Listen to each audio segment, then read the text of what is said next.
Bienvenidos. Hoy abriremos el baúl de recuerdos de la época de oro. Pequeñas grandes anécdotas, los famosos que revelan el lado más humano de nuestras estrellas. Ponte cómodo. Comenzamos. ¿Sabías que en 1948, Miguel Aceves Mejía fue quien le dio la primera oportunidad a José Alfredo Jiménez? Un joven José Alfredo, recién llegado de Guanajuato, trabajaba como mesero en un restaurante y aprovechando la presencia de Miguel Aceves, quien siempre se caracterizó por ayudar a nuevos talentos, le pidió una oportunidad y sin titubear, el cantante de Mechón Blanco se la dio. Así fue como se presentó en el programa Atardecer Ranchero de la XCW. Ahí lo había citado Miguel a las 5:30 de la tarde, cantando algunas piezas de su repertorio. Al tercer día, Aceves Mejía ya estaba grabando sus temas. Pronto, Pedro Infante también los interpretó en estudio. Incluso, durante una sesión, Jorge Negrete escuchó a Pedro cantar una de esas canciones que llegaban al alma y le preguntó de quién era, y se sumó a la lista de voces que las harían famosas. Mimí Derba, nacida en 1893 en la Ciudad de México, fue actriz, cantante, escritora y pionera del cine nacional, por lo que se le reconoce como la primera mujer productora, argumentista y directora de cine en México. Desde el teatro, usó la sátira para criticar al régimen de Huerta y se afilió al sindicato de actores. Murió a los 60 por una embolia pulmonar tras una caída y complicaciones médicas. Aunque pertenecía a la Asociación Nacional de Actores, al principio sus directivos no querían velarla en sus instalaciones y pretendían enviarla a una funeraria privada. Solo cuando María Conesa se ofreció a cubrir todos los gastos, aceptaron brindar los servicios. A su entierro en el Panteón Francés acudieron muy pocos. Fernando Soler y la propia Conesa estuvieron presentes en una despedida tan discreta como injusta para una figura de su talla. Primero, reposó en el Panteón Francés de la Piedad. En los años 70, un conocido gestionó la exhumación y el traslado al lote de actores de la ANDA en el Panteón Jardín de la Ciudad de México. Así, se cerró el capítulo de una mujer que transformó el escenario en tribuna, el set en taller y su talento en un acto de vanguardia para el cine nacional. Rosita Quintana, la argentina más mexicana. Nacida en Buenos Aires en 1925. En una gira sudamericana, Jorge Negrete la vio cantar y la invitó a México. En 1947, debutó en el centro nocturno El Patio y decidió radicar en el país. Más tarde se nacionalizó mexicana. En 1948 inició su carrera fílmica. Se casó con el director y productor Sergio Kogan, con quien tuvo a su hijo Nicolás, y la pareja adoptaría a su segunda hija, Paloma, pero el matrimonio terminó en divorcio. La madrugada del 23 de agosto de 2021, Rosita falleció a los 96 años, tras ser operada por un tumor en la tiroides y sufrir complicaciones propias de la edad. En lo personal, ella misma había contado que su relación con su hijo Nicolás era muy mala. Años antes de su muerte, Nicolás acusó públicamente al amigo y representante de su madre, Jorge Lozano, de despojar a otras actrices. Lozano se defendió y explicó, entre otras cosas, que había una orden de restricción que le impedía a Nicolás acercarse a su madre por un supuesto maltrato. Nicolás no acudió a despedirla porque exigía que le cubrieran gastos de viaje y estancia, algo que su representante negó poder solventar. A pesar de la tensa relación, la última voluntad de Rosita Quintana fue heredar todos sus bienes a su hijo, lo que generó sorpresa. Las cenizas de Rosita descansan junto a las de su esposo, Sergio Kogan, en la Catedral Metropolitana de la Ciudad de México. Alicia Bonet, recordada como uno de los rostros más dulces del cine mexicano, alcanzó fama con su papel de Claudia en la icónica Hasta el viento tiene miedo en 1968. Nacida en la Ciudad de México en 1947, inició en el teatro juvenil durante los años 50 y debutó en cine, acumulando más de 30 películas de géneros tan diversos como terror, comedia y drama. En 1967 se casó con el actor Juan Ferrara, con quien tuvo 2 hijos. 3 años después se divorciaron, y en 1986 contrajo matrimonio con el también actor Claudio Brook, con quien procreó a Arturo y Gabriel. Tras la muerte de Brook en 1995 por cáncer de estómago, la tragedia golpeó de nuevo. Su hijo menor, Gabriel, de 29 años, se desvivió arrojándose desde el cuarto piso del edificio donde vivía. A partir de ese dolor, Alicia decidió poner fin a su carrera, y aunque se retiró del medio, hoy, a sus 78 años, el público la sigue recordando por su talento, su versatilidad y aquella mirada que marcó a toda una generación. Como ya es bien sabido, Mérida era la ciudad favorita de Pedro Infante, y cuando se encontraba allá, no perdía la oportunidad para salir a caminar. Acostumbraba llevar 5,000 pesos en el bolsillo para repartirlos a las personas que se encontraran con necesidad. Es así como recordamos que fue Pedro quien ayudó a impulsar la carrera de Eulalio Piporro González gracias a la radio, cuando Infante visitó el programa en el que Piporro trabajaba como locutor en Monterrey, Nuevo León. Se hicieron amigos al instante. Esta amistad dio pie a que Pedro Infante invitara a Piporro a participar en la serie radiofónica Ahí viene Martín Corona. El éxito fue tal que Miguel Zacarías decidió llevar la historia al cine. El papel del Piporro era el de un hombre de 60 años. Zacarías dudaba en contratar al joven, pero Pedro insistió. Con una caracterización cuidada y su talento natural, el Piporro conquistó la pantalla. La mancuerna se repitió en varias cintas más. Pedro Gregorio Armendáriz Hastings nació en la Ciudad de México en 1912 y se volvió uno de los grandes rostros de la época de oro.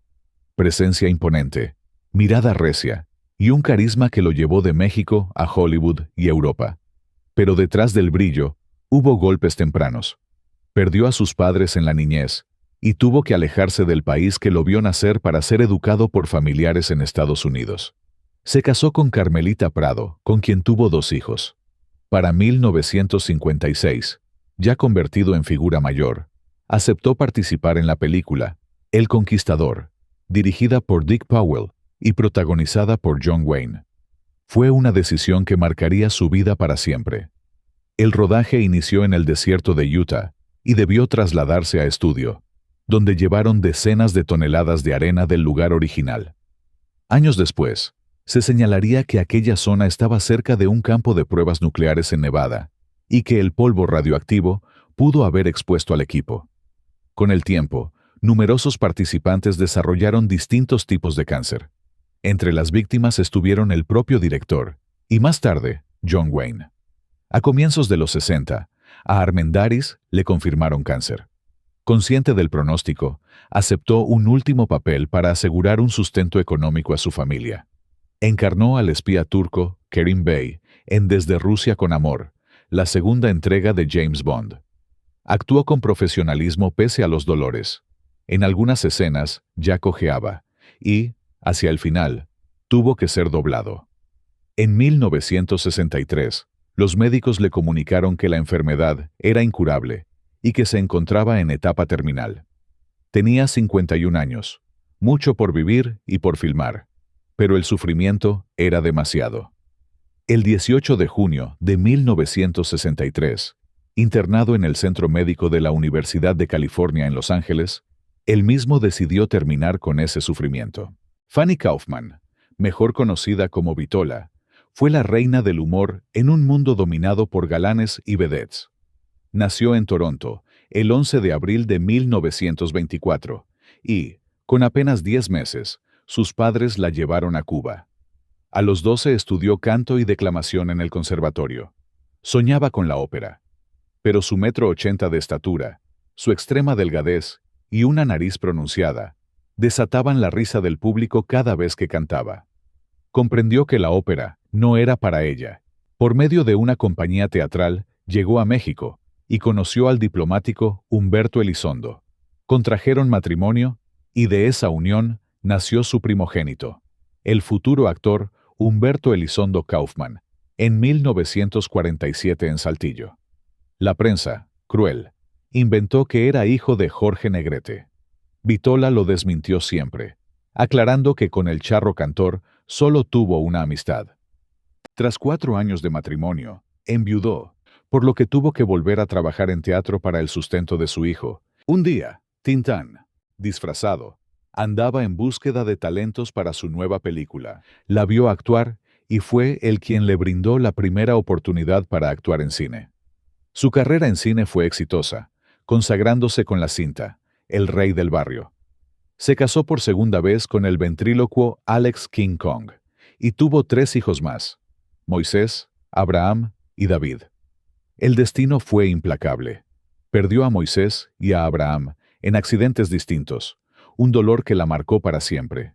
A ello se sumó una afición enfermiza por el póker y las apuestas, donde se le fue buena parte de su patrimonio: 2 casas y más de 100 centenarios. Y ella misma admitía, con ironía amarga, que era pésima jugadora. José Mojica, nacido en San Gabriel, Jalisco, en 1895, fue un aplaudido tenor y actor que, en la cumbre de su fama, eligió el sacerdocio. Criado solo por su madre y marcado desde niño por prejuicios sociales y un padrastro abusivo.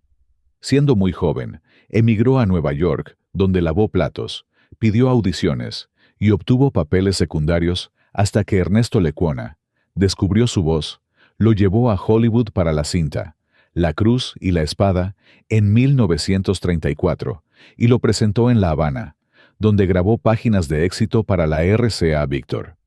De regreso a México, compró la Villa Santa Mónica en San Miguel de Allende para su madre, cuya muerte en 1940 lo sumió en una crisis espiritual.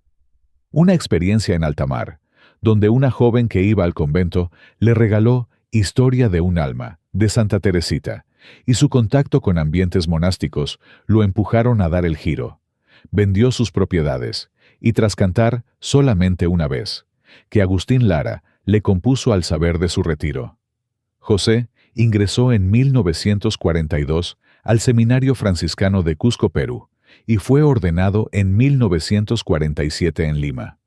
Aprovechó su fama para recaudar fondos para un seminario en Arequipa, rodando varias películas.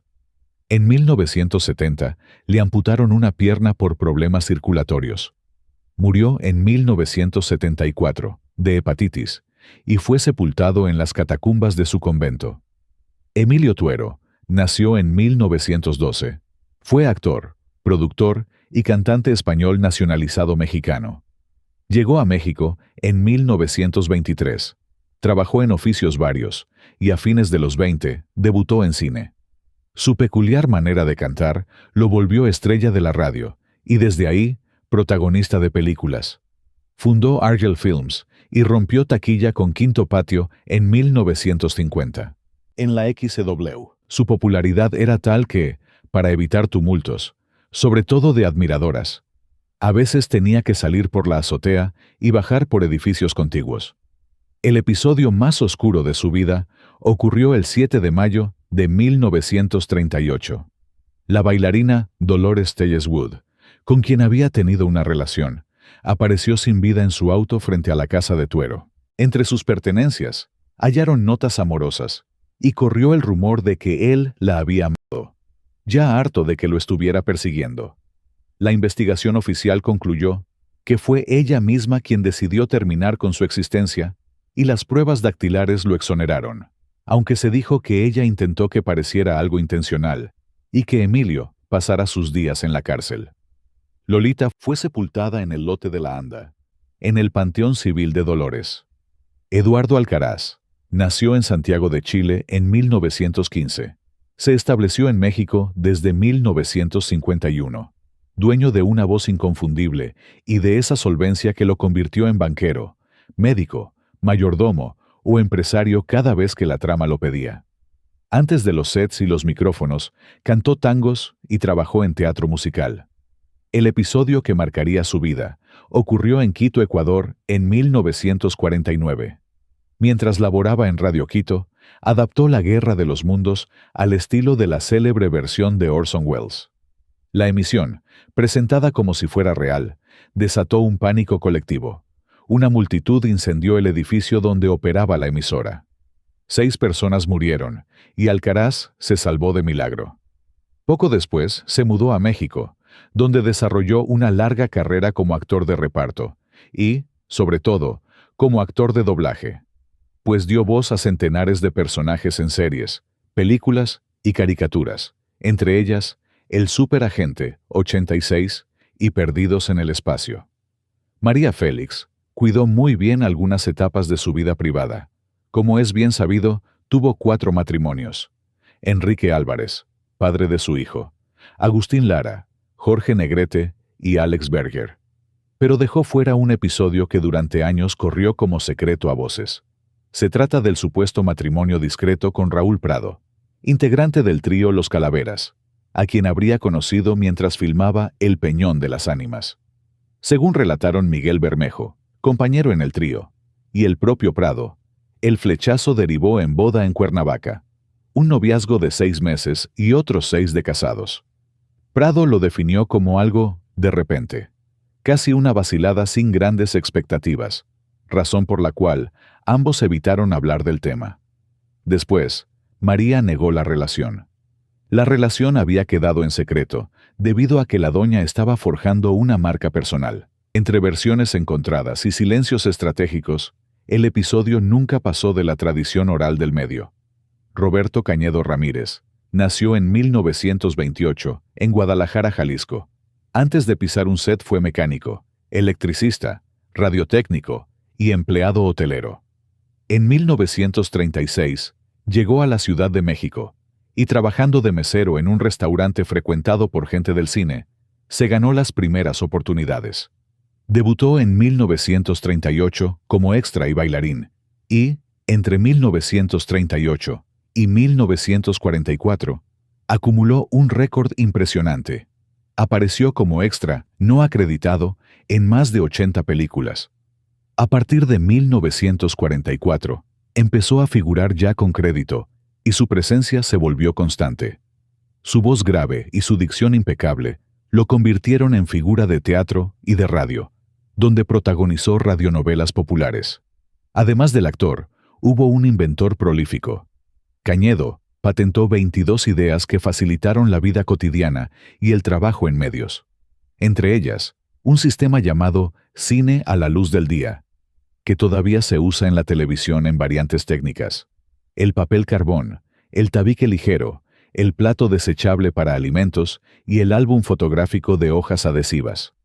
Poco se sabe, pero su curiosidad técnica corrió en paralelo a su carrera artística y le dio otra forma de trascender. Manuel López Ochoa nació en Tabasco. A los 8 años quedó huérfano de padre y, desde niño, sostuvo la casa trabajando en el campo, arriar ganado, sembrar maíz, lo que hiciera falta. Cuando el rancho familiar fue rematado por deudas, tenía 19 años y ya encabezaba el hogar, su madre, su abuela y 2 nanas. Se mudaron a Villahermosa y él se las ingenió. Vendía dulces de puerta en puerta y hacía mandados en una tienda. El golpe de suerte llegó en 1954, al pasar frente a XCBT, la primera emisora comercial de Tabasco. El gerente, Aldo Eros Mancini, le dio trabajo de afanador. Después lo promovió a ventas y a leer anuncios. Para hablar al aire necesitaba licencia de locutor, así que estudió y viajó a la Ciudad de México a presentar el examen ante la Secretaría de Comunicaciones y Obras Públicas. De vuelta en Tabasco, tomó cabina, ganó tablas, y con ahorros y el apoyo de su madre, regresó a la capital decidido a entrar a la televisión. Tras meses de insistir, Emilio Azcárraga Milmo lo incorporó al cuadro de locutores. Un descanso de turno cambió su destino. Rasgueó la guitarra y cantó La Malagueña en falsete. Lo oyó el actor Jorge Cherres y lo presentó al productor Jesús Grobas, quien le abrió la puerta del cine con el padrinazgo de Antonio Aguilar y Flor Silvestre. Vendrían más de 40 películas, discos exitosos, telenovelas y programas de TV. Fernando Soler fue un pilar de la época de oro. La vio nacer, consolidarse y apagarse. Hijo de actores españoles en gira, creció entre bambalinas y, desde niño, se subió al escenario con el Cuarteto Infantil Soler. Tras años de tablas, dio el salto al cine. Primero filmó en Estados Unidos, Y, ya en los años 30, comenzó en México una de las carreras más sólidas del periodo. Para los 40, su prestigio era incuestionable. Aún así, hay una anécdota célebre. Al principio no quería trabajar con Pedro Infante. La razón no era personal, sino profesional. Soler exigía el primer crédito y no quería compartirlo con el ídolo en ascenso. Al final, terminaron convenciéndolo. En cambio, Pedro Infante sintió pánico al saber que trabajaría con Fernando Soler, considerado en ese momento el mejor actor de México. Pedro, inseguro de sus habilidades como actor, temía que el imponente don Fernando lo eclipsara. A pesar de sus dudas, Ismael Rodríguez, director de esta cinta, logró convencerlo para aparecer en ella. Sin embargo, pocos saben que Fernando, por su parte, aceptó con la condición de recibir el mismo pago que Pedro. Y es que, don Fernando sabía que histriónicamente no tenía nada que temerle a Pedro, pero en cuanto a popularidad, Pedro lo superaba. Al tener eso en desventaja, por lo menos quería llevarse la misma buena paga que aquel que era conocido como el ídolo de las multitudes. Y para cerrar con broche de oro, una de las anécdotas poco conocidas es que cuando Pedro Infante encarnaría al compositor Juventino Rosas y que, además, dirigiría a la Orquesta Sinfónica Nacional, muchos críticos pusieron el grito en el cielo, ya que consideraban a Pedro un simple cantante y que sus películas eran populacheras. Lo que esos juicios ignoraban es que Pedro no era un simple mariachi. Desde su infancia en Sinaloa, se formó como músico integral. Tocaba con solvencia piano, guitarra, violín, batería, violonchelo, trompeta y más. Tenía oído, lectura, ritmo y oficio de ensamble. Había dirigido conjuntos y sabía trabajar con secciones, entradas y cortes. ¿Dirigir a una sinfónica profesional? Por supuesto que era un reto distinto, pero no un salto al vacío. Había conocimiento, experiencia y preparación detrás. Al final, el veredicto no lo dictaron los titulares, sino la ejecución. Infante calló muchas bocas. Demostró que el mismo artista capaz de conmover a millones con canciones populares podía, con disciplina y saber, plantarse frente a una orquesta sinfónica y honrar a Juventino Rosas como corresponde, con rigor, respeto y musicalidad. Gracias por acompañarme hasta el final. Cuéntame en los comentarios qué anécdota ya conocías y cuál te sorprendió. Nos vemos en el próximo video.